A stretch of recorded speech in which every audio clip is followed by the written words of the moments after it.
quand même apporter un bémol de précision à ce que j'ai dit précédemment. Les apparences sont importantes et c'est vrai que les apparences permettent notamment d'imposer une posture, comme je l'indiquais, une prestance, et légitimer dans des fonctions les personnes. C'est pas pour rien que il y a des postes de travail où est attribué également un poste budgétaire à la tenue vestimentaire, quoi. Mais cependant, on peut avoir, à contrario, il n'y a pas que l'apparence. On peut aussi avoir, à contrario, des personnes où l'apparence ne traduit pas tout. L'apparence ne garantit pas de la compétence de la personne. L'apparence ne garantit pas des valeurs éthiques et déontologie de la personne.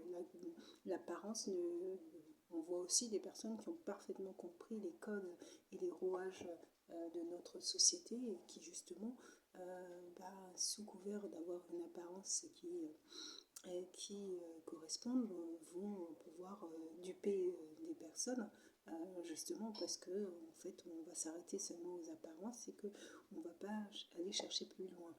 Or, il faut pouvoir se méfier. Les apparences ne font pas la qualité de l'individu. Et donc, voilà, je pense qu'il faut être quand même dans la capacité à pouvoir analyser. Et vous pouvez avoir, vous voyez, c'est un peu comme, vous allez avoir des profils de personnes totalement différentes. Une personne où du fait de l'apparence, on va se dire, tiens, on va avoir tendance à faire moins confiance à cette personne et on va faire plus confiance à l'autre qui a l'air d'avoir une apparence et une posture qui semble correspondre à quelqu'un d'honnête et quelqu'un à qui la société peut faire confiance. Et on peut au contraire se tromper, se retrouver avec des situations de personnes qui ont su duper leur environnement, qui ont justement tablé sur cette apparence pour pouvoir user de différentes manœuvres de l'osif visant à tromper leur environnement, quoi, en fait. Si ce n'est que des manœuvres, si ça ne va pas jusqu'à de la violence ou voire des actes criminels à l'encontre des tierces personnes.